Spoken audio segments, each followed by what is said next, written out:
CPIM Pulppara branch secretary മെഹബൂബാണ് നമ്മോടൊപ്പം ചേരുന്നത്. ചൂരൽമല മുണ്ടക്കൈ നിവാസികൾക്കായുള്ള ടൗൺഷിപ്പിന്റെ നിർമ്മാണം പുരോഗമിച്ചുകൊണ്ടിരിക്കുകയാണല്ലോ ഇവിടെ.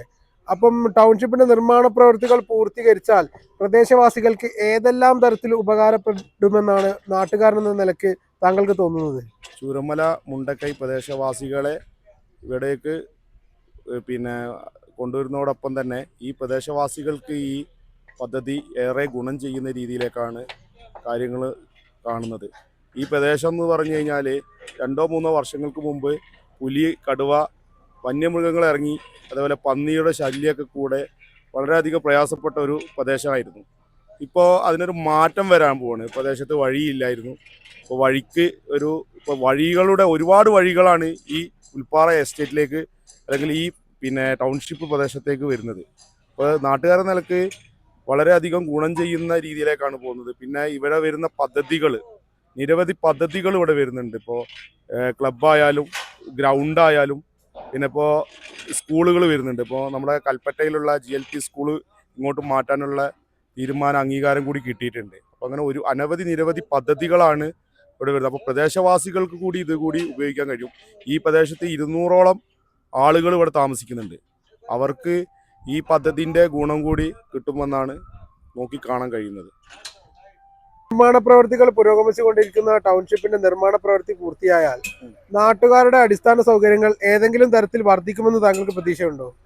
ഈ പദ്ധതി പ്രദേശത്ത് 20ഓളം റോഡുകൾ, വലുതും ചെറുതുമായ റോഡുകൾ വരുന്നുണ്ട്. പിന്നെ അല്ലാതെ തന്നെ 12 മീറ്റർ വീതിയിലുള്ള റോഡായിട്ടാണ് ഇങ്ങോട്ട് വരുന്നത്. പിന്നെ അതുമായി ബന്ധപ്പെട്ട് പിന്നെ ടൗൺഷിപ്പ് പ്രദേശത്തേക്ക് സ്പെഷ്യൽ ബസ്, അതുപോലെ തന്നെ സർവീസ്, ഒരു അങ്ങാടി വരുന്നുണ്ട്. അപ്പോൾ ഈ പ്രദേശത്ത് അങ്ങാടിയോ കാര്യങ്ങളോ ഒന്നും ഇല്ലാത്തൊരു പ്രദേശമാണ്. അത് വരും. പിന്നെ കുട്ടികൾക്ക് കളിക്കാനുള്ള ഗ്രൗണ്ട് ഇല്ല. അത് ഇവിടെ ഗുണം ചെയ്യും പ്രദേശവാസികൾക്ക്. അതുപോലെ തന്നെ ഈ പദ്ധതി പ്രദേശത്ത് സ്കൂളോ അങ്ങനത്തെ വിദ്യാഭ്യാസ സ്ഥാപനങ്ങളോ ഇല്ല. വിദ്യാഭ്യാസ സ്ഥാപനങ്ങളായ LP സ്കൂൾ ഇങ്ങോട്ട് വരാനുള്ള സംവിധാനമുണ്ട്. അപ്പോൾ അതെല്ലാം ഇവിടുത്തെ ജനങ്ങൾക്ക് അതിൻ്റെ ഗുണം ലഭിക്കുന്നതാണ് നോക്കിക്കാണാൻ കഴിയുന്നത്. താങ്കളുടെ കാഴ്ചപ്പാടിൽ ടൗൺഷിപ്പിന്റെ നിർമ്മാണ പ്രവൃത്തികൾ എങ്ങനെ പുരോഗമിക്കുന്നു എന്നാണ് കരുതുന്നത്? ഒരു പ്രദേശവാസി എന്ന നിലയ്ക്ക് പറയാനുള്ളത്, ഈ പ്രദേശത്ത് രാത്രി പകൽ വ്യത്യാസമില്ലാതെ തന്നെ നിർമ്മാണ പ്രവൃത്തി കാണാൻ സാധിക്കുന്നുണ്ട്. നമുക്കിപ്പോൾ വരുമ്പോൾ തന്നെ കാണാൻ കഴിയുന്നുണ്ട്. 100-200ഓളം വീടുകളുടെ പ്രവൃത്തി ഏകദേശം പൂർത്തീകരിച്ച് കഴിഞ്ഞിട്ടുണ്ട്.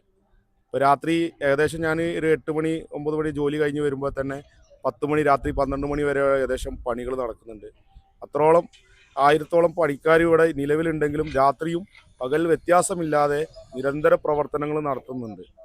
ടൗൺഷിപ്പിന്റെ നിർമ്മാണ പ്രവൃത്തികൾ പൂർത്തിയായാൽ നാട്ടുകാരുടെ തൊഴിൽ സാധ്യതകൾ വർദ്ധിക്കുമെന്ന് താങ്കൾക്ക് പ്രതീക്ഷയുണ്ടോ?